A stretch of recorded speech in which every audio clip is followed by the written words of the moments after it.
కాకుండా శాంక్షన్ చేసి ఈరోజు భూమి పూజ కార్యక్రమం చేసుకోవడానికి వచ్చాం. ఇందులో ప్రధానమైనటువంటి అంశాలు తీసుకుంటే young India integrated residential school, young India integrated residential school. Residential schools అంటే మనం గతంలో చూసేవాళ్ళం.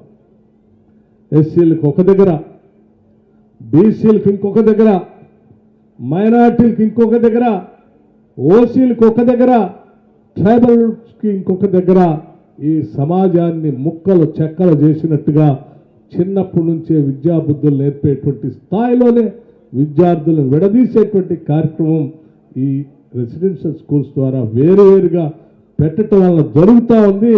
అలా కాకూడదు.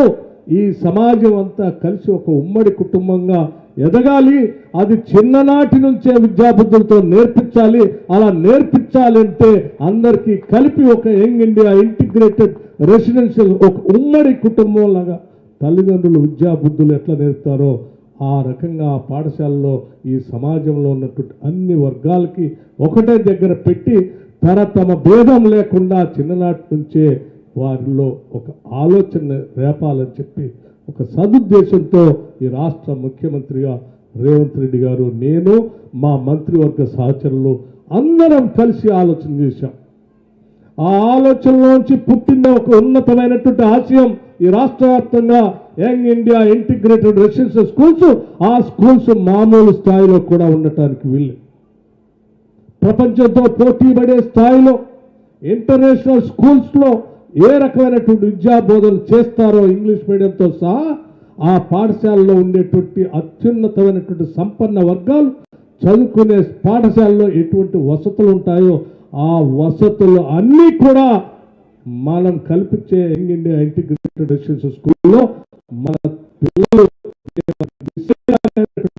రాకుండా ఉండే విధంగా డిజైన్ చేయాలి.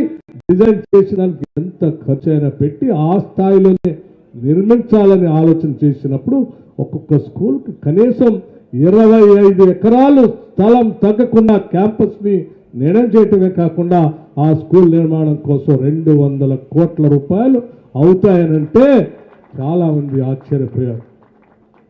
అంత ఖర్చు పెట్టగలమా? అంత నిర్మాణం చేయగలమా? ప్రపంచంతో పోటీ పడిగేటువంటి ఉన్నతమైనటువంటి పాఠశాలలు గ్రామీణ ప్రాంతాల్లో నిర్మించటం అంత అవసరమా అని చాలామంది అడిగారు. కానీ ఈ ప్రభుత్వం ఒక ఆలోచన చేసి, ఈ ప్రభుత్వం ఇందిరమ్మ రాజ్యం వస్తే పేదల గురించి ఆలోచన చేస్తుందని, బడుగు బలహీన వర్గాల గురించి ఆలోచన చేస్తుందని, పేదల గురించి ఆలోచన చేస్తుందని ఆశీర్వదించి దీవించి గెలిపించి పంపించారు.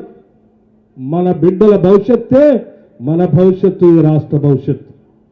ఈరోజు వాళ్ళు చదువుకొని ఉన్నత స్థానంలో ప్రపంచంతో పోటీ పడే స్థాయిలో విద్యాబుద్ధులు నేర్చుకుంటే, ఇంగ్లీష్ మీడియంతో నేర్చుకోగలిగితే రేపు వాళ్ళు ఈ ప్రపంచంలోనే అనేక సంస్థలకి సిఇఓలుగా, లేకపోతే కలెక్టర్లుగా, లేకపోతే రకరకాల ఉన్నత స్థానంలో చేరి ఆ స్థానం నుంచి ఈ తెలంగాణ ప్రాంతం కోసం అనేక రకాలైన ప్రణాళికలు తయారు చేస్తారు.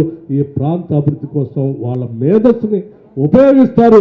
ఆ స్థాయిలో ఈ బిడ్డల కోసం ఎంత ఖర్చైనా పర్వాలేదు, మొదటి సంవత్సరమే 100 స్కూల్ శాంక్షన్ చేద్దాం. ఒక్కొక్క స్కూల్కి 200 కోట్ల రూపాయలు ఇద్దాం.